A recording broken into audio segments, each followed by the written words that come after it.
Hello guys, my name is Chris and today we're going to do some oral exam.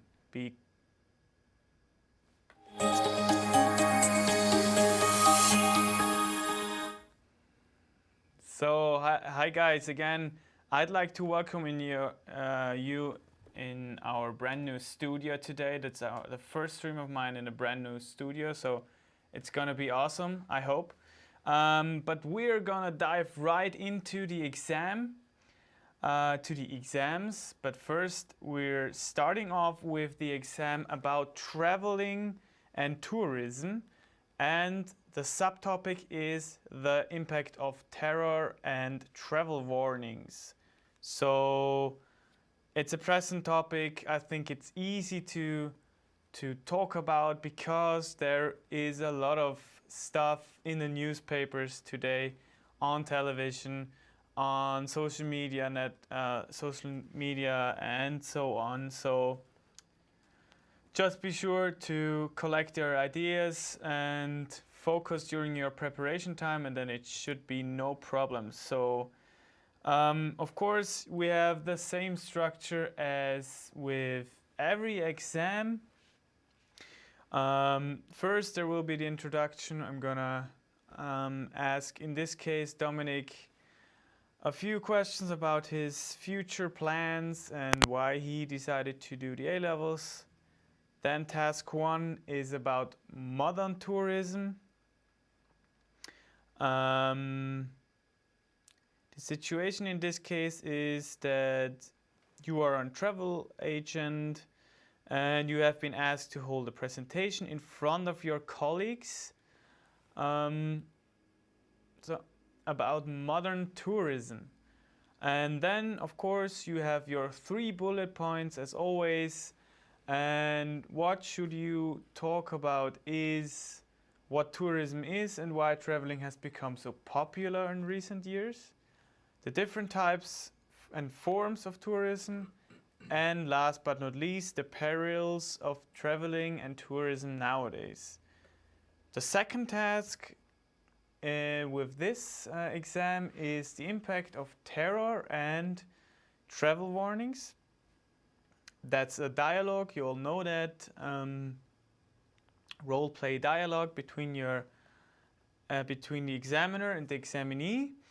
And that's the part where you also integrate your knowledge from the article and your own knowledge. That's very important. So don't just quote the article, also integrate your own knowledge of the topic. And yeah, then we're gonna dive into the follow-up question, follow-up discussion, which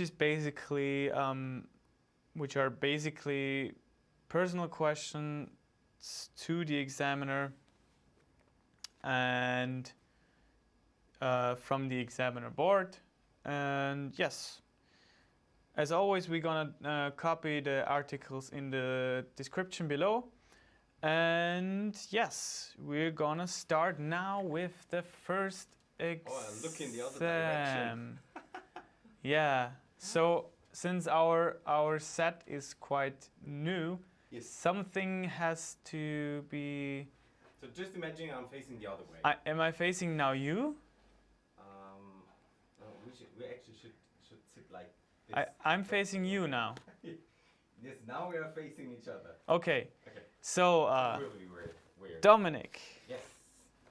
I'm really happy that you are here today to take your English A-levels. And would you first introduce yourself? What are your future plans? Why are you doing the A-levels? And yeah, what made you decide? Thank you very much for having me today. I'm quite nervous because A-levels are absolutely important. First, I want to introduce myself. My name is Dominic. I'm from Innsbruck. I'm 29 years old, and I work as a waiter at the moment. But I want to start studying, Yeah. and I haven't. I don't have the A-levels, and these are required actually in order to study because I want to become a teacher. for biology as well as for music. And you know, you just need the A levels in order to get in there as well.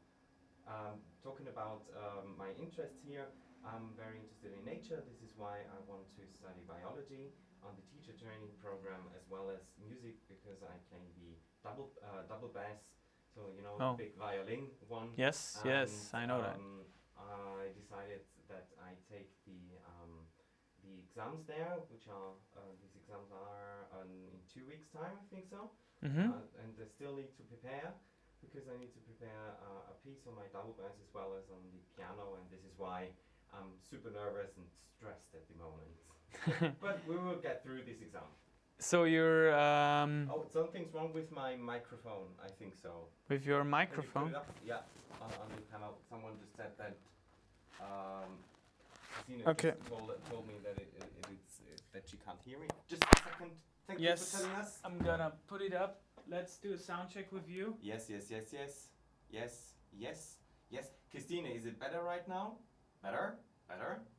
You know, I can put this a little closer, but I'm actually a loud talker. Christina, can you hear me right now? Give me a thumbs up or thumbs down or something. Because the here on the board it says it's fine. Again, please. Okay. She says that it's working now. Okay, fine. Thank you for telling us. Okay, so we're gonna go. Back to the role playing. I've just finished introducing myself. Yeah, exactly. So, Dominic just finished introducing himself, not hisself. Interesting things why he decided to do the A levels. And yes, we're gonna dive right into the exam now. I hope you're ready, Dominic. Yeah, ready or not, here we come. I will start off in a second. Yes, Okay. whenever you're ready. Okay. Welcome, colleagues, friends, again. Good morning from my side. Thank you for the interest in my presentation. Today we are going to talk about the topic of modern tourism, and especially I'm going to have a look at the issue of types of tourism, as well as the perils of traveling and tourism nowadays. But before that, I want to start off with what is actually tourism, because we need to be on the same page what tourism actually is. And in our company, as we have defined it, tourism is actually to get people somewhere to a specific place that they can experience something. And this something might be, for example, recreation, so for example, relax vacations, or also something more adventurous like sports tourism, as you all know. It always depends on what kind of special interest a certain person has. And this is very important for tourism, because, for example, Innsbruck is a town where we specify on sports and tourism quite a lot, because we've got the Hungerbootbahn as well as the skiing areas, or for example, if we have a broader look, for example, at Seefeld, we've got all the possibilities for cross-country skiing and so on and so forth. And this is very important to know for our team, because only then we may react appropriately towards the needs of the tourists coming to a certain area, in this case Innsbruck and Tyrol. Tourism obviously has become so popular in recent years because of the facilitated traveling opportunities. We've got an airport here, and you can travel to Innsbruck via airplane, for example. You can also travel over here using a train or a car. And through this interconnection throughout the world, because we are connected to quite a lot of international airports, it has become so popular also to come over here. This is the first reason. The second reason is that it has become, in comparison to the past, cheaper. So in the past it was quite expensive to get a flight, and nowadays you can get quite cheap flight from A to B, and especially here, for example, from Frankfurt over here to Innsbruck, you will find connections that are actually not that pricey and bring a complete new target audience to our area over here. And talking about the different forms of tourism, especially in this area, we specialized in sports tourism as well as, for example, family tourism. We've got loads of opportunities also for families to come over here. So activities, especially in summer, like hiking, so easy hiking trails, as well as special interest places for kids as well. And for example, recently there was a circus as well, which brings not only the locals to that circus, but also other tourists to the town. And other forms of tourism are, for example, you may know ecotourism, which we are not big on here in our town, but you know, people want to go somewhere where they can express their awareness towards the environment as well, via, for example, using trains or just hiking. And also another one is, for example, mass tourism. So to really attract the masses, like for example in the islands of Mallorca, I think it's called, that we really specialize for a certain area to bring loads and loads of people over here. However, to come to the end of my talk, traveling has actually brought new perils to tourists as well. For example, although it's super safe, to travel with a car, for example, to a certain destination, you never know if something is going to happen on the streets. Even trains are considered to be super safe. However, every now and then something can happen to someone, or even airplanes, which God help will never happen, and also by car or on a train. This is something that we need to be aware of, because if we are not sure of the safety of a tourist, for example, we cannot get tourists over here to our area. Innsbruck in Tyrol, however, is considered to be a very safe space for tourists as well as for the locals, because we take good care, we're in close connection with the government, and we are daily updating or hourly updating the situation on the streets, and also concerning how the railway is doing, as well as the airplane connections, that we can be super safe and that we can eliminate these perils out of tourism, and to get tourists really to the place they are able to experience something new and to recreate and to be themselves in a safe environment. Okay, so thank you for your brilliant talk at the first task, and I suggest that we're gonna jump or dive right into the second task, which is the dialogue.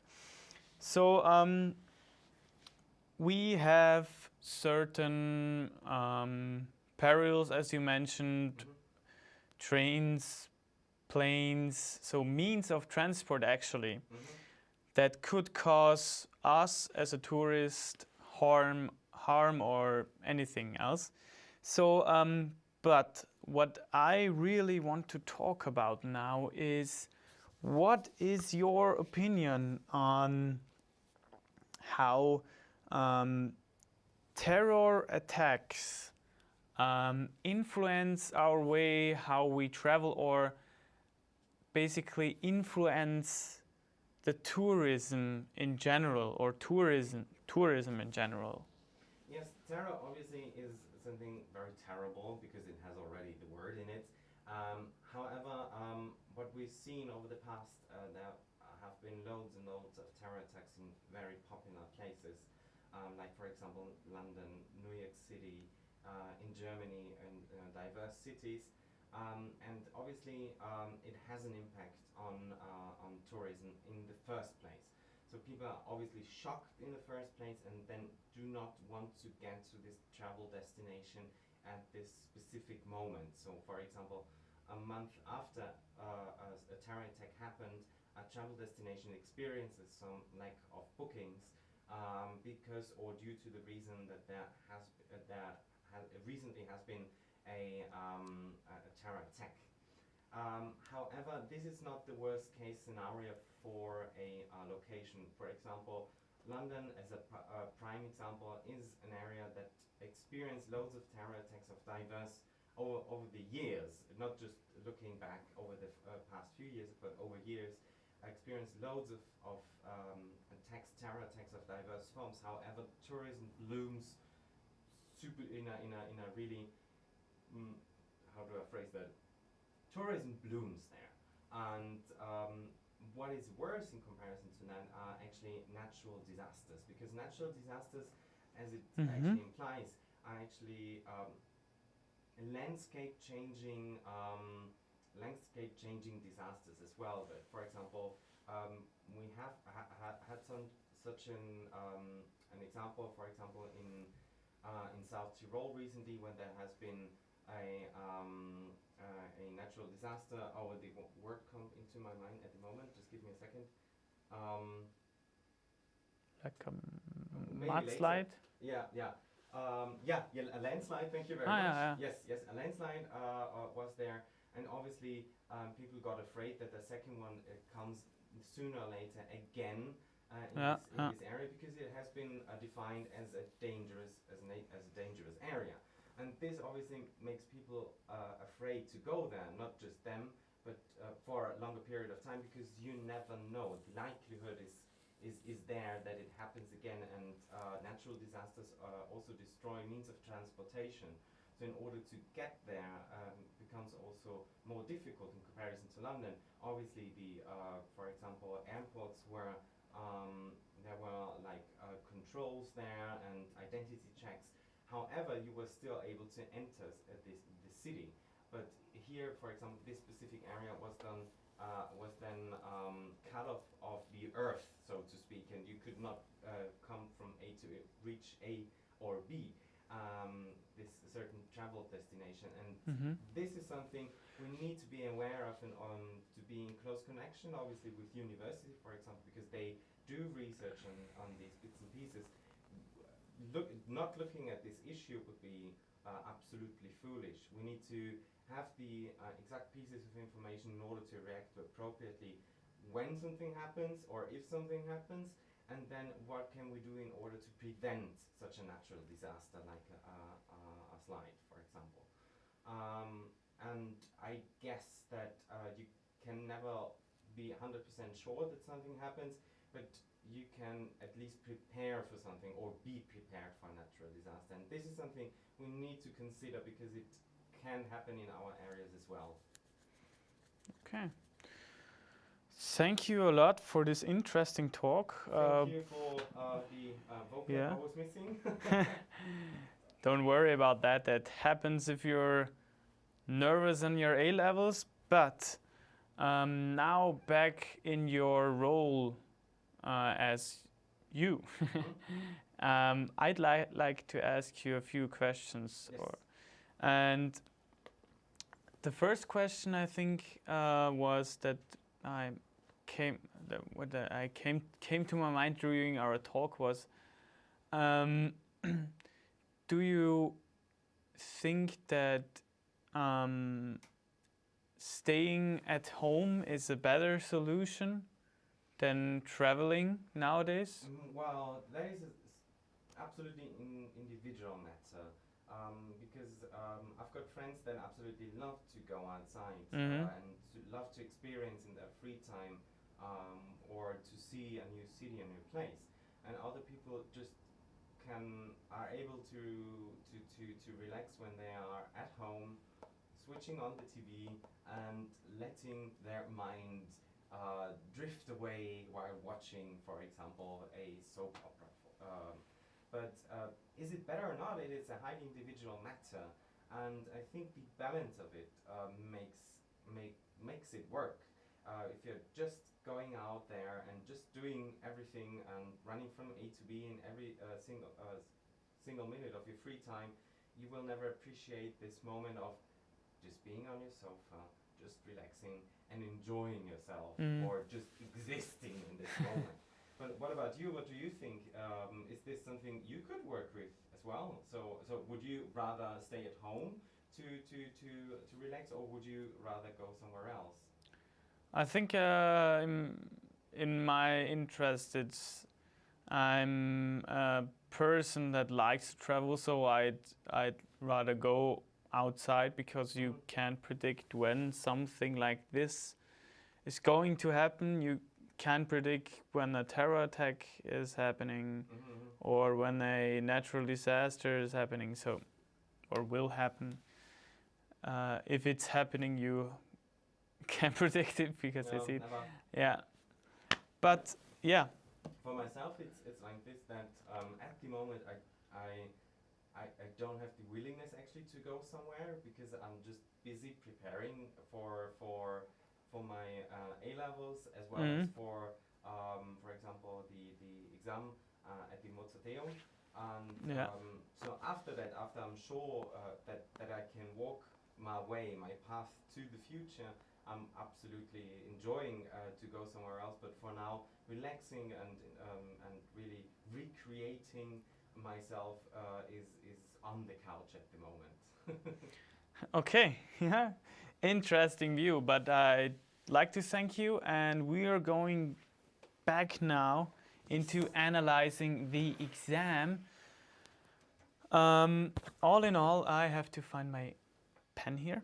All in all, it was a great exam. I think you know Dominic. He's very good with coming up with ideas. He's really creative, and especially the introduction. What we always say, of course, introduction is also an important part of the exam because it is the first impression the examiners get from you. So just to be sure to introduce yourself properly and yeah, then dive right into the task one and explain what you want to explain actually. But in this case, Dominic did quite good actually. So yeah, I have to erase this note. We start with the first bullet point. So what I really like that he was in his expert role. So he mentioned that in their company they define tourism as follows, and there's specialized in tourism in the city of Innsbruck, so a lot of sports and also family tourism, but a lot of hiking, and he even mentioned Seefeld, which is a bit far from Innsbruck, but still in the... Oh, wow. Yes, in the region of Innsbruck, of course, and you can do there interesting things too. That's a beautiful area around Seefeld. So just with the help of his own knowledge, what he prepared before the exam, he could integrate these aspects actually. So which is quite important, of course. He also mentioned why it has become so important, or why it has become so popular, because people traveling in general became more cheaper, or became cheaper compared to the years before. So he talked about traveling in general. Yeah, that was the recent years. And the second bullet point, the different types, forms of tourism. He mentioned family tourism, ecotourism, mass tourism.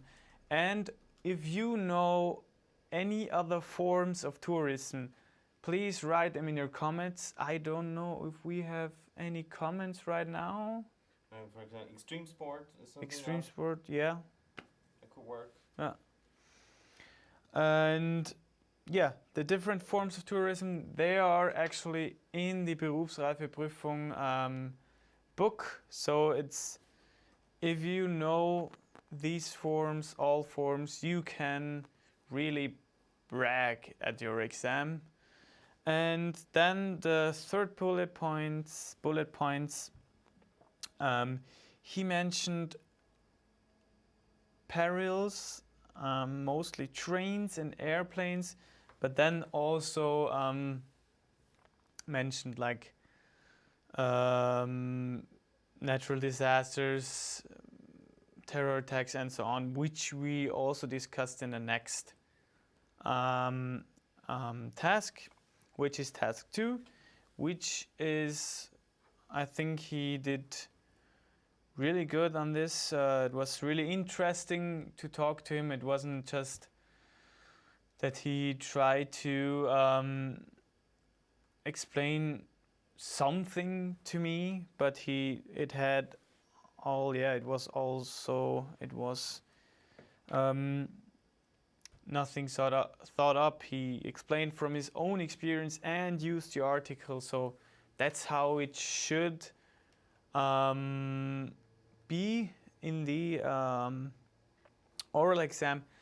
So just focus on your own experience, as I mentioned, and the article.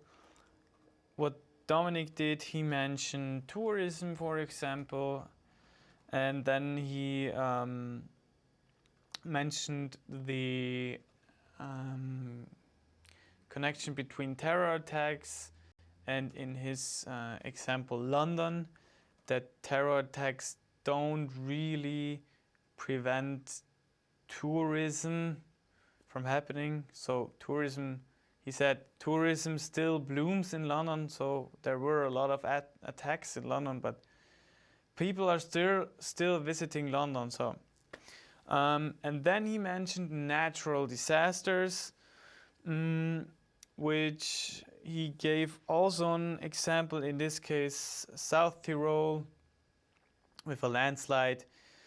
And yeah, you never know. Yeah. Get out traveling. You never know. No, I noted down, you never know when a landslide is coming, a natural disaster. The same is of course with terror attacks. So you can't predict it. If you want to stay at home, of course, it's your decision, but yeah. If you have the time, then do it and travel. You can never predict when it's happening. But all in all, back to the exam. The exam was very good, in my opinion, and yeah, I enjoyed talking with Dominic, and we're going to discuss the second exam now. Same introduction, of course. Task 1 is now, I hope you can see it, now it's better, I think. Our energy sources, so in this case you are an environmentalist who works for Greenpeace, and you have been asked to hold a seminar for business owners and local politicians about renewable energy sources. Very important nowadays, these topics, of course. Our 3 bullet points are the different types of non-renewable energy sources used today, the negatives on non-renewable energy sources, and forms of alternative energy and their advantages. Then the task 2 is the danger of resource exploitation. Very interesting, I think. And then we're hopefully gonna discuss, with the help of the article, how resource exploitation nowadays has an impact on our resources, or on our resources. And then, of course, the follow-up discussion, as always. The link is gonna be copied in the description below. Down below. Yeah, and we're gonna start again. I feel like a YouTuber at the moment. You are a YouTuber. You're a professional YouTuber. Well, So is it good like this, Dominic? I think it's fine. No complaints from the audience, so we should be fine. Nice. No So further complaints. yeah, introduction, Dominic. Why are you here? Yeah, thank you. Well, I'm here. Thank you for having me. I'm taking the A levels. Yes. I'm super nervous, but I will start off with an easy introduction. My name is Dominic. I'm 29 years old at the moment. I'm just taking the A levels over here because my plan is then afterwards to study politics. I'm interested in politics, and I want to be a local politician. So, for example, my father has already worked in this business, and after I have worked in a hotel, I decided actually to have a look at what's his job like, and I was just like, I want to do it properly. This is why I want to study politics as well and to know more about it, and not just going there and doing the politician work without having an idea what politics actually is. And basically, I need the Matura, so the A levels, in order to study, and this is why I'm here at the moment. Super nice. Thank you for your introduction, and we're gonna start with the exam now and with task 1, and you can start whenever you're ready. Yes, it's a super interesting task because I want to be a politician, and I am a green politician in this case, almost. Yes, All right, yes. I start off in a second. Right. Thank you very much for having me on this very nice day, and thank you for inviting me to have this this talk about renewable energies. Today I'm going to talk about for example, about non-renewable energies and how renewable energies can actually enrich your lives here in Innsbruck. And first and foremost, I want to start off with the most popular, so to speak, renewable resources that we use today nowadays are fossil fuels or oil, you could say, and plastic, which is actually a product of fossil fuels as well. So actually, in the past, we as humans got used to these two goods, and we have it in our daily lives. For example, in supermarkets, on the streets, we even have plastic in our clothing without really noticing it, and without having actually this awareness, we put ourselves as humans in danger, because these energies, these forms of energies, non-renewable energies, are actually non-reusable.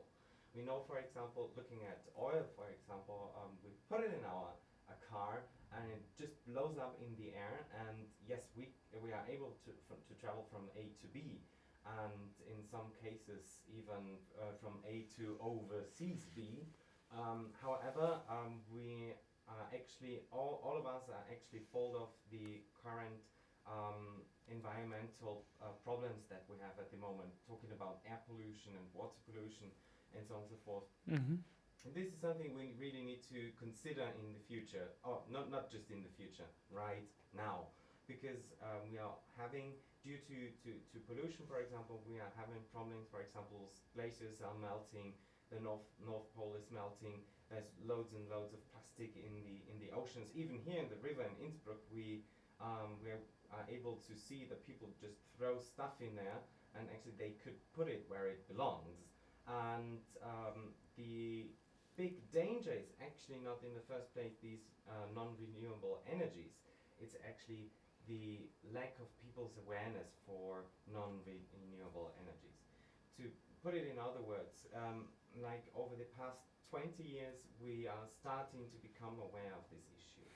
And before that, people were not aware of what they were actually for sure doing to the environment due to the use of oil or plastic and so on and so forth. So we can't blame them right now, because they were just not aware what the consequences are going to be. Right now we are in the position that we see, okay, that what we did in the past has an influence, a significant influence on our environment, and this is why we need to take action.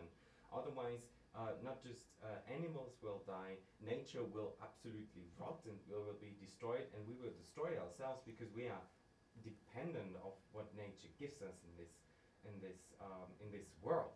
And this is why I plead to use, for example, looking at to plead for renewable energies. So forms of creating energy that won't harm our environment. So an example is, for example, wind energy, sunlight, water energy, to produce electricity without endangering our environment. And this is also in the long term less dangerous for our environment. In other words, for example, in the past they had used atomic energy to produce electricity.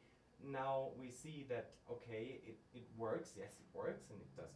It produces electricity in a high amount, but you never know what's going to happen. Like, was it last year or 2 years ago in Japan? I think so. And that you never know if something's going to happen. You will put loads of people in danger, not just nature, but also lives in danger. And this is why I plead to go in another direction. We also have tendencies, for example, in car production already, like hybrid cars that use other forms of energy or less endangering forces of energy, sources of energy, like for example gas that is less harmful to our environment. And this is why I plead to you politicians to think of that, to bear that in mind, and really start to take actions and not just promise, and really fulfill your promises that you planned for in your talks in the past. Thank you very much. Thank you, thank you. I want to dive right into the task one, which is about the danger of resource exploitation. So very interesting topic, of course, for our expert especially. And basically what I want to start off, if you think that electric cars are a solution for reducing resource exploitation. It is a solution, yes. Or let's put it like this, it is the better way to handle things at the moment. For example, let's have a look at the car production nowadays. Electric cars are just beginning to be super functional, but they are super expensive. And for example, for the man on the street, it's absolutely bogus to buy such a car because it's very expensive. This is why to use, for example, a hybrid car that uses old energy, the bad energy, so to speak, plus new energy that is like better energy in terms of pollution, is obviously something we can encourage people to do. Because, for example, there are also cars that combine fuel, oil, and electricity, or oil and gas, and really creating this awareness and telling people, okay, there is not a lot of difference if you buy a car that is a hybrid in comparison to a normal standard car. Well, it is more expensive, yes, but in the long term, when you calculate all the costs you will have, it is the better solution. You save money, you are more aware of your environment, and you can do something proactively to really be less harmful towards towards nature and towards our environment.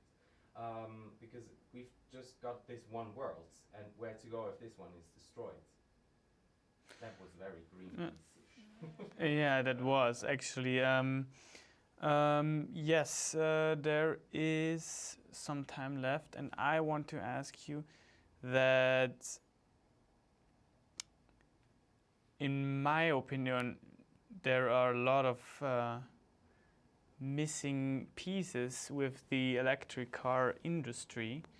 So do you maybe know an alternative form how to drive or how to power our cars except from electricity and fuel. So speaking of diesel and petrol. Yes, there is something to use. What is it called in English? Not H2, O2, another form. What is it? Which is still in the baby's shoes. To use actually a form of water power, but it won't come to my mind what the English term is, but not even in German. I just know that there is a possibility that they are working also on other forms. And actually, instead of gas that leaves the car, water leaves the car because it reduces water then in. However, I need to admit that I don't have a expertise in this field. I know I've just heard of it, but I still need to have further look into that to really be able to talk about it. I know that something is going on and that the product that leaves the car then afterwards instead of gas is water, a form of water at least, but I don't know how far they are and how environmentally safe these cars then will be, or this means of transportation will actually be. Otherwise, just use the train. Train's good. Yeah, thank you. Thank you for your talk and thank you for the interesting discussion. Now I would like you to ask you follow-up discussion. Yes. Follow-up questions, I'm sorry. Yeah. I'd like to ask you, how frequently do you use public means of transportation? Oh, I actually use it daily because in order to come here, for example, I decided to either way walk or ride the bike, pardon me, ride the bike or take the bus because here we've got loads of possibilities that are actually not that expensive, that are fine for everyone, I guess so. And this is why I decide to use it on a daily basis. However, when I want to go somewhere, I check actually the prices, what is cheaper to go by car or to use the train. If I'm alone, I'm usually taking the train because it is less expensive. But if we are, for example, 5 people traveling to a certain area, like a mountain, for example, where we want to drive up first in order to save also time and because it's simply not possible from the train station to get somewhere, for example, I take the car. I need to admit that, but it is almost impossible nowadays to have a life without cars in some form or degree. I think so, because we are just used to this gadget, let's put it like this, to travel from A to B and from A to Z. However, as much as I can, I want to use it. And this is, I testify with, for example, coming here by bus. Okay. So, thank you again. Thank you. We're gonna have a look into the exam right now. With this exam too, it was interesting to have a talk about such an interesting topic, and I think Dominic did very well again, so we have to stop him now because he can't always pass the exams. Why? Of course, the introduction was okay. We don't have to talk about this anymore, but I wanted to talk about the bullet points and what I noted down. So I really liked that Dominic was able, or in this part, the expert was able to mention different types of non-renewable energy sources, fossil fuels, resulting also plastic. So plastic, of course, there's a lot of oil in it, and which can also be mentioned as a, not a source, but as a product of a non-renewable source, which I really liked actually. Then the negative of non-renewable energy sources. We had that with their non-reusable. I noted this down. Plastic, we can also focus on that again. Plastic, of course, it's recyclable, but in in the initial production, it was initially produced with non-renewable energy sources, in this case oil. And he also mentioned the melting of the glaciers, which is more or less an impact of from pollution, which is also connected to it. But yes, then he also mentioned we will destroy ourselves. Very critical view, but I think there is a lot of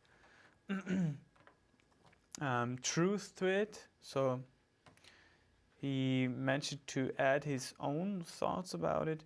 And the last bullet point, he mentioned classic forms of alternative energy, which are produced with the help of wind, sun, and in this case gas.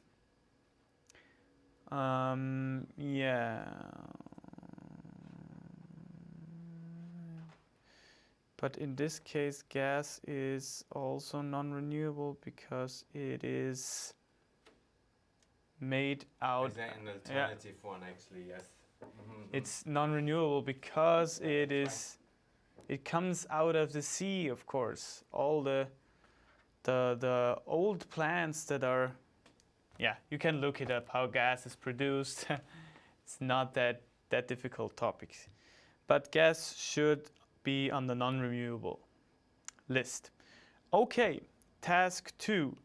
We discussed about a lot of things actually, and what I noted down was the first thing we talked about was really he had a lot of ideas with it, and the second question when I asked him about alternative forms to use to power our cars, he was honest. He tried to integrate his knowledge as best as possible, but he also mentioned that he has no expertise in this, which is also okay, but it's not okay if you don't know anything about it. But the topic was really specific, so in this case it's okay. The follow-up discussion also went well, and I think we're done now, and we're gonna copy the links in the description below. And I wish you a relaxed evening and see you, in my case, on Wednesday. Bye bye. Oh, no, that's the one.